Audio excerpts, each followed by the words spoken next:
তো মশলাটা কষানো হয়ে গেছে, এবার ডিমগুলো দিয়ে নেবো এর মধ্যে। ডিমের ভাজাগুলো দিয়ে নিচ্ছি এর মধ্যে, এবার নিয়ে একটুখানি কষিয়ে নিয়ে জল ঢালবো।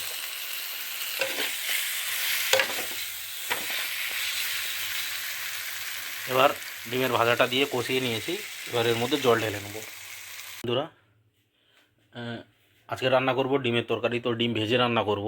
তো অফিস থেকে আসতে লেট হয়ে গেছে, তাই তাড়াতাড়ি ডিমটা তাড়াতাড়ি রান্নাটা করতে হবে। তো এখন 10টা বেজে গেছে রাত।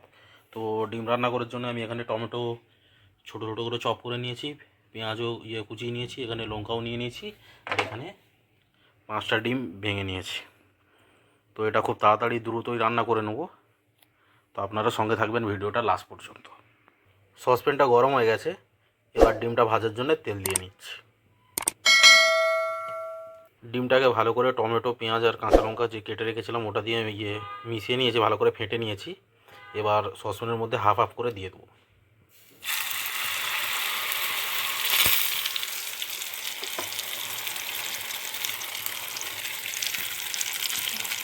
এরকম এক সাইডে ভাজা হয়ে গেছে, তো উল্টে নিয়েছি, আর এদিকে ভাত চাপিয়ে দিয়েছি, ভাতটাও ফুটে গেছে। তো এরকম করে ভেজে নিতে হবে।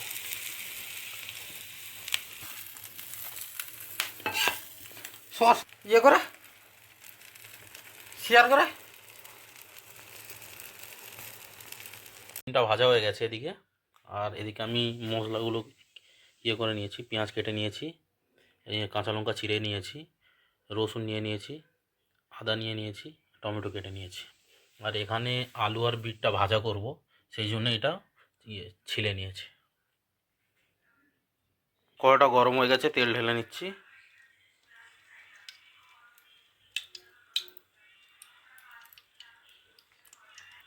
এবার দিয়ে দেবো 1 চুটকি 5 ফোড়ন, 2টো তেজপাতা,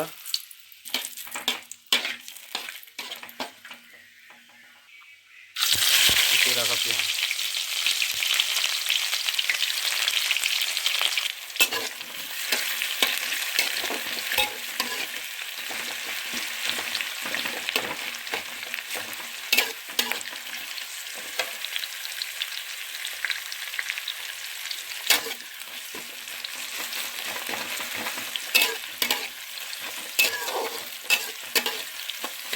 পেঁয়াজটা লাল করে ভেজে নেব। পেঁয়াজটা ভেজে নেওয়ার জন্য অল্প অল্প করে লবণ দিয়ে দিচ্ছি।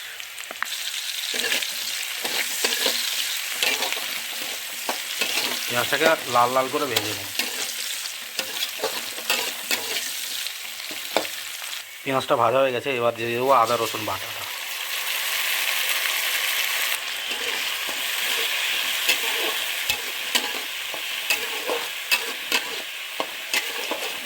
আদা রসুনটাকেও ভেজে নেবো একটু ভালো করে। আদা রসুনটা ভাজা হয়ে গেছে, এবার দিয়ে দিচ্ছি টমেটো।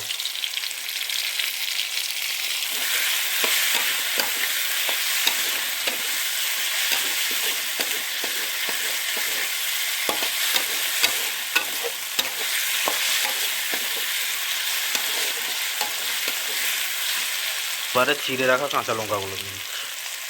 এবার দিয়ে দেবো পরিমাণ মতো লবণ, হলুদ গুঁড়ো, ধনে গুঁড়ো, লঙ্কা গুঁড়ো, একটুখানি জল দিয়ে ভালো করে নেড়ে নেব।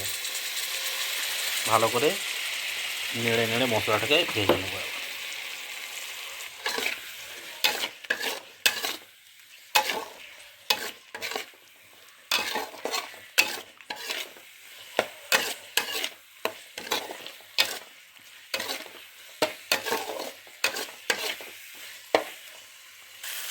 মশলা কষানো হয়ে গেছে,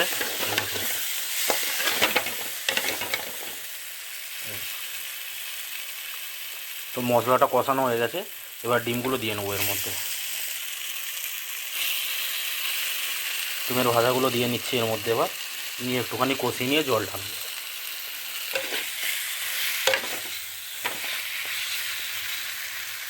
এবার ডিমের ভাজাটা দিয়ে কষিয়ে নিয়েছি, এবার এর মধ্যে জল ঢেলে নেবো।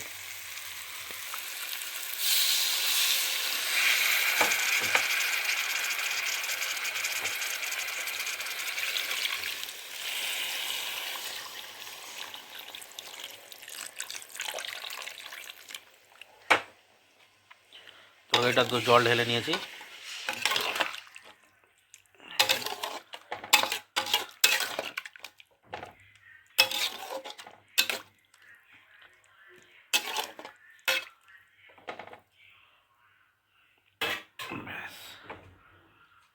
তরকারিটা ফুটে গেছে, তরকারিটা আর একটু মাখা মাখা হলে গ্যাসটা বন্ধ করি।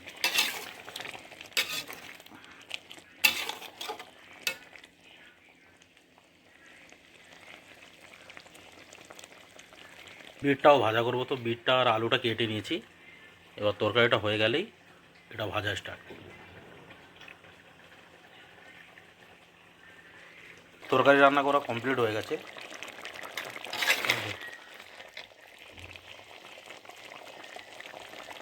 ডিমের কালি,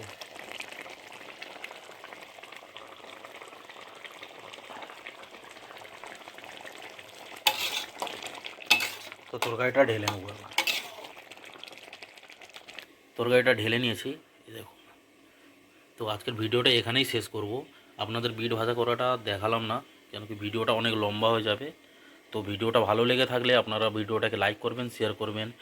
আর ফেসবুক দেখে থাকলেন তো ফেসবুক পেজটাকে ফলো করবেন। আর চ্যানেলটাকে অবশ্যই সাবস্ক্রাইব করবেন।